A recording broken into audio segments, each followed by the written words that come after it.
أهلا بيكم. فيلم سواق الأتوبيس واحد من أفضل 10 أفلام في تاريخ السينما المصرية. الفيلم من إنتاج سنة 1982 ومن إخراج عاطف الطيب. أهمية الفيلم إنه بيكشف طريقة الحياة والصعوبات اللي حصلت فيها، خصوصا بعد الحرب، وإزاي الناس اتغيرت وقتها وكله بقى بيدور على مصلحته حتى لو على حساب أبوه وأمه. بيبدأ الفيلم بحسن واللي بيكون شغال سواق أتوبيس نقل عام، وبيصحى الساعة 4 الفجر عشان يروح شغله، ومراته ميرفت بتعرفه إنها هتروح لأمها النهاردة كالعادة دايما، وبيتفقوا إنه هيعدي عليها بعد الشغل ياخدها. ولما بتكون ميرفت مع أمها، بنعرف إن أمها مش راضية عن عيشتها مع حسن، لأن ظروفه المادية صعبة شوية، حتى وهو بيشتغل بعد الظهر على تاكسي علشان يحسن دخله. وبنروح لحسن شغله وبنشوف الزحمة اللي بيكون بيتعرض لها كل يوم، لحد ما بيوصل للموقف، وفي آخر يوم الشغل بياخد الأتوبيس عشان يوديه للجراج. وفي الطريق بيلاقي أخته الصغيرة كوثر مستنياه في الطريق عشان تبلغه إن ورشة أبوه فيها مشاكل والضرايب هتحجز عليها. وبنعرف إن ده كله بسبب جوز أخته واسمه عوني، واللي كان بيسرق الورشة وما بيدفعش الضرايب بقاله 10 سنين. وبيوصل حسن للورشة وبيلاقي عوني مش موجود والشغل بايظ، وحتى المكن مش شغال بسبب أعطاله، وعوني حتى مش مهتم يصلحه. وبيطلع حسن لبيت أبوه واللي بيكون فوق الورشة وبيلاقيه تعبان ومتضايق بسبب اللي حصل، فبيهون عليه حسن وبيقول له إنه هيشوف محامي عشان يحل المشكلة. بيروح حسن لبيت أخته عشان يقابل عوني، وبيعرفه حسن إنه فاهم إنه سرق الورشة طول السنين دي بعد ما وقع بينه وبين أبوه عشان يبعدوا عن الورشة. وبنعرف إن عوني بقى عنده أملاك وتجارة خشب كبيرة بسبب سرقته للورشة، وبيتخانق حسن معاه وبيمسك فيه وبيقول له إنه ملوش دعوة تاني بالورشة. بيروح بعدها حسن للمحامي واللي بيقول له إن الحل يا إما الدفع يا إما الورشة يتحجز عليها، أو هيحاول يطالب بتقسيط الضرايب. وبيروح حسن بالتاكسي عشان ياخد ميرفت من بيت أهلها، ولما بتحس إنه متضايق فبيحكي لها على مشكلة ورشة العيلة. تاني يوم بتروح ميرفت لحفلة عاملاها أختها بمناسبة عيد جوازها، وهناك بتقابل ابن خالتها اللي بيكون راجع من بره مصر، وبيحاول يخليها تعجب بيه بعد ما بقى غني لأنه بيحبها من زمان. بس ميرفت بترفض عزومته على العشاء وبتعرفه إنها مبسوطة مع جوزها وإن عندهم طفل دلوقتي واسمه هاني. بترجع ميرفت على بيتها وبتحكي لحسن على الموقف اللي حصل مع ابن خالتها، فبيتضايق حسن وبيفكرها إنه مش بيحب حتى يجيب سيرة الراجل ده.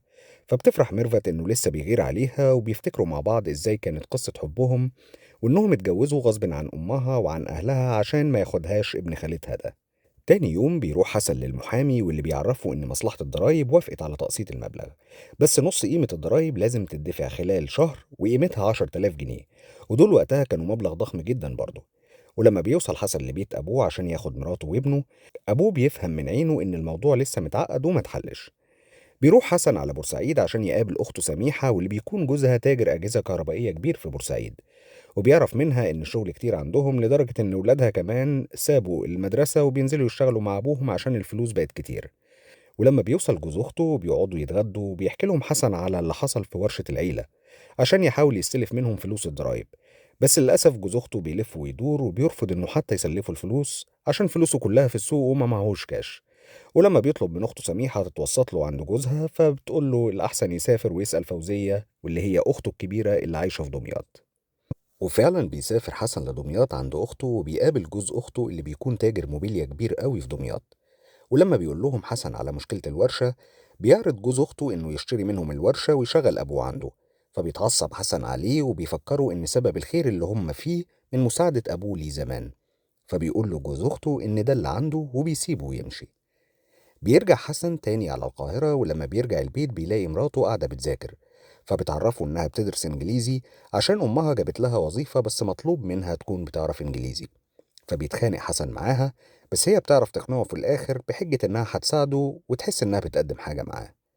بنروح على بيت العيلة وبيكون قاعد عوني مع أبو حسن، ولما بيعاتبه على إنه ضيع الورشة ودمرها، فبيعرض عليه عوني إن في حد عايز يشتري نص الورشة ويحل له المشكلة.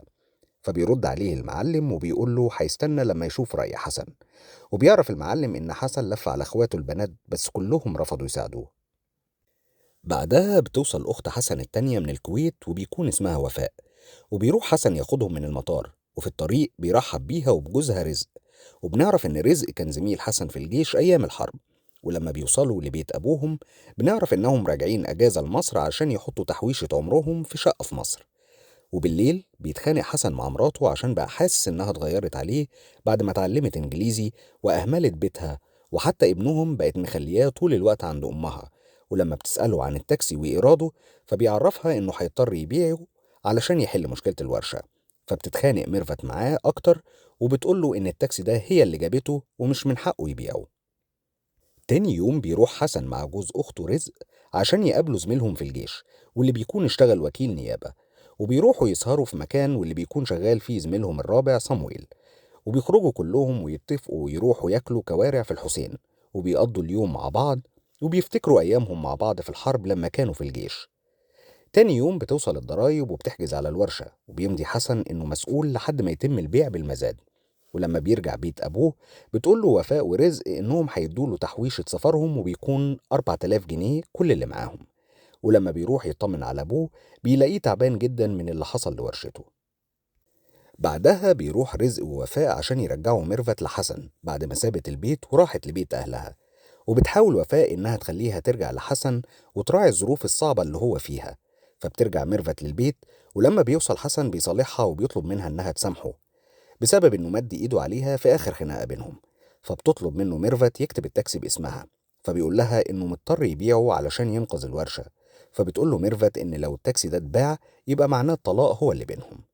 تاني يوم بيوصل المعلم أبو عميرة لبيت أبو حسن، وبيكون واضح إن الكل بيكرهه بسبب شغله في المخدرات وعينه الزايغة على كوثر. وبيطمن أبو عميرة على أبو حسن وبيعرض عليه إنه يحلله مشكلة الورشة، وبيحط له حتى الفلوس على الترابيزة، بس في مقابل إنه يتجوز كوثر واللي بتكون أصغر منه بحوالي 40 سنة. تاني يوم بيروح حسن للورشة وبيلاقي أبوه قاعد هناك، وأبوه بيقول له إنه هيبيع الورشة خلاص بدل ما يبيع أخته لأبو عميرة تاجر المخدرات. فبيعرض عليه حسن يبيع البيت وبفلوسه يحل مشكلة الورشة. ولما بيعرف عوني بإنهم هيقرروا يبيعوا البيت بيجمع إخوات حسن كلهم عشان يوقفوا له في البيعة. ولما بيتجمعوا بيبان إن كل واحد فيهم طمعان في البيت والورشة عشان يبنوا مكانها عمارة ويقسموها عليهم. وبيهددوا إنهم هيرفعوا قضية حجر على أبوهم إذا تم البيع بدون موافقتهم. بالليل حسن بيكون شغال على التاكسي فبيركب معاه زباين، ولما بيوصلوا منطقة فاضية بيثبتوه بمسدس وبيضربوه لحد ما بيقع وبياخدوا منه التاكسي وبيسرقوه. بيروح حسن على القسم وبيعمل محضر بالسرقة، وتاني يوم البوليس بيلاقي العربية مرمية في الصحراء وبيكون اتقبض على اللي سرقوها. وفي التاكسي بيدي ضياء اللي بيكون شغال كمساري مع حسن تحويشته واللي بتكون حوالي 1000 جنيه علشان يحاول يساعده. وبكده يبقى باقي إن حسن يبيع التاكسي. بس ميرفت بترفض وبتطلب الطلاق، وبيكون باين إنها اتغيرت قوي على حسن، فبيطلقها وبيسيبها ويمشي. وبيبيع حسن التاكسي وبيجمع الفلوس علشان تاني يوم يروح يفك الحجز. ولما بيروح لبيت أبوه عشان يفرحه بيلاقي أبوه بيكون مات. ولما بيكون تاني يوم حسن في شغله على الأتوبيس بيلاقي ست بتصرخ إنها اتسرقت. فبيقف بالأتوبيس بسرعة وبيجري ورا الحرامي وبيمسكه، وبيفضل يضرب فيه كأنه بينتقم من كل اللي حصل له في الفترة اللي فاتت. وبيخلص الفيلم على كده. لو وصلت لحد هنا يبقى انت من الأبطال. ما تنساش بقى تعمل لايك وشير وسبسكرايب عشان يوصلك كل جديد. واكتب لنا في التعليقات رأيك، هل يستحق ان يكون الفيلم ده واحد من أفضل 10 أفلام في السينما المصرية، ولا عندك رأي تاني؟ سلام.